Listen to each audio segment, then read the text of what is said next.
భగవంతుడే దీన్ని మనకి చెప్పినాడు. తదనుగుణంగా భగవంతుడు అన్ని చోట్ల ఉంటాడు, కానీ మానవ రూపంలో సంచలేదు. కాబట్టి మనకి మన భాగ్యవశాత్తు ఈ రోజు భగవంతుడు శ్రీ శ్రీ శ్రీ కొమ్మండు శేషాచార్య వారి స్వరూపంలో మనందరి మధ్యకు వచ్చి మనం అనుగ్రహించడానికి వారు విచ్చేశారు. గురుదేవ, మీకు వందనం, అభివందనం, శుభాభివందనం. మిత్రులారా, సంకల్పాలు చేయండి.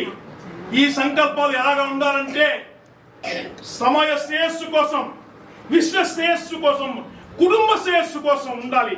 అట్లాంటి సంకల్పాలు మనస్సులో ఎవరైనా ఏమన్నా చేస్తే వాటిని మీరు గురుదేవునికి విన్నవించుకోండి.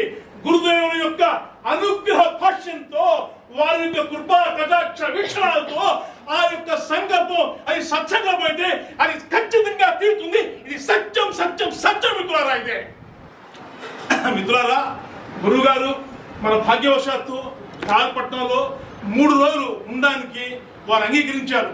కాబట్టి 3 రోజులు వారిని మనము ఉదయాస్తమాన సేవలు చేసుకుంటూ మనల్ని మనం తరించుకుంటూ గురు సేవలో మనము భాగ్యవంతులవుతామని మీకు అందరికీ సభాంగా విజ్ఞప్తి చేస్తున్నాను.